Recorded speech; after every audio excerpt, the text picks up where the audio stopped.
मैं एक लड़के की कहानी आपको बता रहा हूँ। एक लड़का था, 2008 में वो बैप्टिज्म लिया उसने, और उस लड़के के अंदर एक जागरूकता जागी, और उस लड़के ने क्या किया, उसने फैसला लिया कि मैं पूरी दुनिया के अंदर परिश्रम करूंगा यीशु मसीह के नाम के लिए। मैं लोगों को बताया करूंगा, मैं जगह जगह जाऊंगा और प्रभु के सुसमाचार को फैलाऊंगा। जब उसने मेहनत करने का, परिश्रम करने का फैसला लिया, तो उसी समय जब वो चल पड़ा, प्रार्थना करता, वो रातों को उठ कर दुआएं करता, रोता परमेश्वर के सामने, अपने परिवार के लिए नहीं, लोगों के लिए रोता, दुआएं करता कि परमेश्वर पूरी दुनिया के लोग बच जाएं, ये लोग छुड़ाए जाएं, ये लोग आजाद हो जाएं। परिश्रम करने लगा, घुटने टेक टेक कर प्रार्थना करने लगा, उपवास करने लगा, और परमेश्वर इसके परिश्रम को देख रहा था। लेकिन वो जैसे परिश्रम कर रहा था कि थोड़ी देर के बाद खबर आई, कह रहा है कि थोड़े दिन वो प्रार्थना कर रहा था, और जैसे ही उसने फैसला लिया कि मैं गली गली में, नुक्कड़ नुक्कड़ में जा जाकर सुसमाचार सुनाऊंगा, उसने अपने हाथ में कह रहा एक बाइबल को लिया और जाता, झोपड़ियों में जाता, लोगों को सुसमाचार सुनाता, इधर जाता उधर जाता, जगह जगह लोगों को गवाहियां देता, यीशु मसीह के नाम के पर्चे बांटता। उसके पास पैसे नहीं थे, लेकिन वो कागज पर अपनी कलम चलाकर यीशु मसीह का नाम लिखकर वो पर्चे बांटता, वो जगह जगह जाता, लोगों को सुसमाचार सुनाता। और जैसे ही उसने मेहनत करना शुरू कर दिया, परिश्रम किया, थोड़े दिन में खबर आई कि उसकी माँ छत से गिर गई और प्रॉब्लम्स हो गया। मैं आपको बता रहा हूँ कि उस समय वो लड़का फिर भी प्रार्थना करता रहा। डॉक्टर ने उसको जवाब दे दिया उसकी माँ को, लेकिन वो फिर भी प्रार्थना करता रहा। और जैसे ही वो प्रार्थना कर रहा था, उसके 10 दिन के बाद एक और खबर आई कि उसकी दादी को हार्ट अटैक आ गया। डॉक्टर ने जवाब दे दिया और उसकी दादी मर गई। और वो प्रार्थना फिर भी करता रहा, परिश्रम करता रहा। वो लड़का प्रभु में मेहनत करता रहा, दौड़ता रहा, चलता रहा। और थोड़े दिन के बाद जब वो प्रार्थना कर रहा था कि अपने घर में बैठकर, तो उसका मकान की छत गिर गया और लेंटर गिर गया, और साथ में मकान में तिरड़े पड़ गई। और उसके बाप ने आकर कहा, बोलता है, कह रहा है कि जब से तू प्रार्थना करता है, बोलता है, कह रहा है तब से, कह रहा है मेरे घर में समस्या बढ़ती जा रही है। कह रहा है कि तू इतनी मेहनत कर रहा है प्रार्थना करने में, तेरा खुदा कहाँ है, तेरा परमेश्वर कहाँ है? बोलता है, कह रहा निकल जा घर से। जैसे ही वो घर से निकला, उसने मेहनत करना शुरू कर दिया, उसने प्रार्थना किया, उसने फिर भी हिम्मत न हारा, वो निराश नहीं हुआ, वो फिर भी प्रार्थना करता रहा और खुदा को रोज बोलता रहा, इस वचन से बोलता रहा, परमेश्वर कि मेरा परिश्रम तू देख रहा है, अरे मेरा परिश्रम का फल कहाँ है? लेकिन वो करता रहा, वो बेचारा प्रार्थना करता रहा और दौड़ता रहा। लेकिन थोड़े दिन के बाद कह रहा है कि जब उसको घर से निकाल दिया गया, वो सुसमाचार सुना रहा था कि थोड़े लोगों ने क्या किया, कि थोड़े लोगों ने उसको पकड़कर मारना पीटना शुरू किया, और पीटा और उसको जेल में डाल दिया। और जब उसको जेल में डाला, तो समय भी वो वहां जेल में बैठकर लोगों को सुसमाचार सुनाता रहा, प्रार्थना करता रहा और बोलता रहा, एक दिन तो मेरा खुदा मेरे परिश्रम का फल देगा।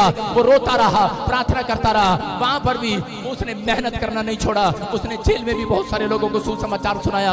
और उसी समय जब वो ऐसे प्रार्थना करके बाहर निकला, थोड़े दिन के बाद वो किसी जगह पर कह रहे कि एक आदमी के घर पर काम करने लगा, उसके बासन मांगता, उसके कपड़े धोता, बड़ी मेहनत करता। थोड़े दिन के बाद खबर आई उस लड़के के लिए, वो मेहनत कर रहा था, लेकिन थोड़े दिन के बाद वो मेहनत करता करता प्रार्थना फिर भी करता, वो काम पर जाता, लेकिन रात को वो प्रार्थना करता, सुबह उठता प्रार्थना करता। लेकिन फिर खबर आई कि उसकी लड़की छत से गिर गई, और उस समय फिर भी वो, जब उसकी लड़की छत से गिर गई, तो उसी समय फिर भी प्रार्थना करता रहा, धन्यवाद करता रहा परमेश्वर का, और परमेश्वर देखता रहा, और वो रोता रहा, गिड़गिड़ाता रहा। लेकिन उसने अपने परिश्रम को बंद नहीं किया, वो फिर भी चलता रहा, दौड़ता रहा। और एक दिन उसको क्या हुआ कि थोड़े दिन के बाद कि वो लड़का पास्टर बन गया, और पास्टर बनने के बाद कह रहा उसने जगह जगह, गांव गांव में जाकर, गली गली में, नुक्कड़ नुक्कड़ में जाकर उसने सुसमाचार सुनाया। थोड़े दिन के बाद खबर आई कि उसके भाई को टीबी की बीमारी होगी, प्रॉब्लम्स होगी। वो फिर टेंशन में गया, लेकिन उसने फिर भी हिम्मत रहा, प्रार्थना करता रहा, विनती करता रहा। जिस पास्टर के साथ काम करता था, उसके साथ कह रहा है कि उसी समय क्या हो गया, कह रहा है कि वो लोग नफरत करने लगे उससे, और जलने लगे, ईर्ष्या करने लगे। उसने छोड़ दिया वो चर्च, और वो साइड में अपने नाम की प्रार्थना वो बोलता रहा, परमेश्वर से मेहनत करता रहा, फिर भी दुख उठाता रहा और चलता रहा। अपने परिश्रम को बंद नहीं किया, अपना परिश्रम कह रहा जो उसने यीशु मसीह में वादा किया था, प्रॉमिस किया था, वो करता रहा, मेहनत करता रहा।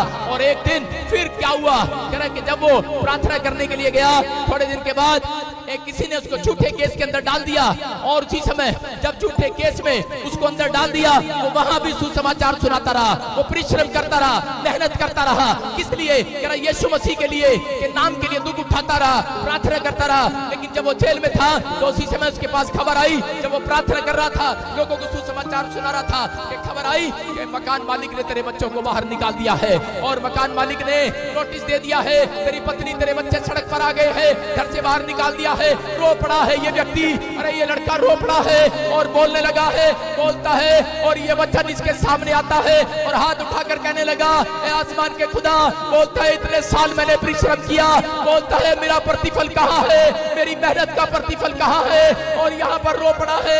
लेकिन उस समय रहा नहीं गया इससे, जब बीवी बच्चे सड़क पर आ गए, अरे मकान मालिक ने घर से हाथ पकड़कर बाहर निकाल दिया। उस समय अरे मैं आपको बता रहा हूँ कि इसका हाल क्या होगा।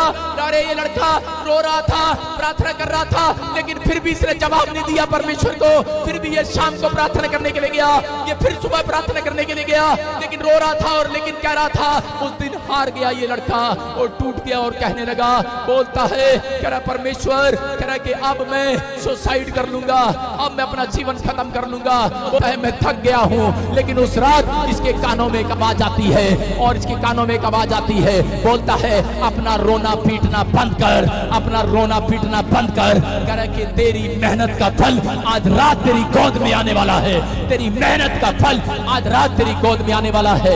इस लड़के के कान में जब ये आवाज आई और इसने पुस्तक जब बाइबल खोली तो बाइबल के अंदर ये वचन लिखा था, यिर्मयाह के 31 के 16 में कौन लिखा वहां पर, यहोवा यूं कहता है, कह रहा है कि अपना रोना पीटना बंद कर, मैंने तेरे आंसुओं को देखा है। वो आज ऐसे लोगों को बोल रहा है, ए मेरा बेटा है, मेरी बेटी सुन, अपने आंसुओं को, कह रहा है परमेश्वर को एक सामने अगर आपने बहाए हैं, अगर आपने परिश्रम किया है, यीशु मसीह के नाम के लिए दुख उठाया है, अगर प्रार्थना की है, बाइबल पढ़ी है, कह रहा है आपने अपना पेट काट कर लोगों की हेल्प की है, मैं कह रहा हूं आज रात आपका प्रतिफल आपकी गोद में आने वाला चर्च, आपकी गोद में आने वाला चर्च, मेरा परमेश्वर झूठा नहीं है, आपकी गोद में आने वाला है। ये लड़का ही विश्वास करके, कह रहा वहां पर भी, कह रहा विश्वास कर रहा था, लेकिन रात को, कह रहा जब इसने वचन को पढ़ा, सुबह खबर आई कि इस लड़के की जमानत हो गया, और ये अपने घर पर गया। ये लड़का जैसे ही बाहर निकलता है, परमेश्वर का रोता हुआ धन्यवाद करता हुआ जा रहा था, और उसी समय पवित्र आत्मा ने क्या किया, बोलता है पवित्र आत्मा ने कहा तू जा। एक आदमी उसके पास आया, बोलता है मेरा बच्चा मर गया है। उस लड़के ने उसके पर हाथ रखा, वो बच्चा जिंदा हो गया। एक औरत एक और उसके पास आई, बोलती कि मेरे बच्चे की आंख नहीं है, उसने हाथ रखा, चमत्कार हो गया, उसकी आंखें वापस आ गई। एक औरत और आई, बोलती है रसोली है, कैंसर है, और उसने उसके पर हाथ रखा, वो कैंसर चला गया। चमत्कार करने लगा परमेश्वर, उस लड़के के जीवन से चमत्कार होने लगे। मैं कह रहा हूं कि उस लड़के के जीवन में परमेश्वर ने चमत्कार पर चमत्कार करना शुरू कर दिया। जितना दुख उठाया था उससे ज्यादा परमेश्वर ने उसको अनॉइंटिंग देना शुरू कर दिया। आज वो लड़का आपके सामने खड़ा है, उसका नाम पास्टर भजिंदर सिंह है। हालेलुया।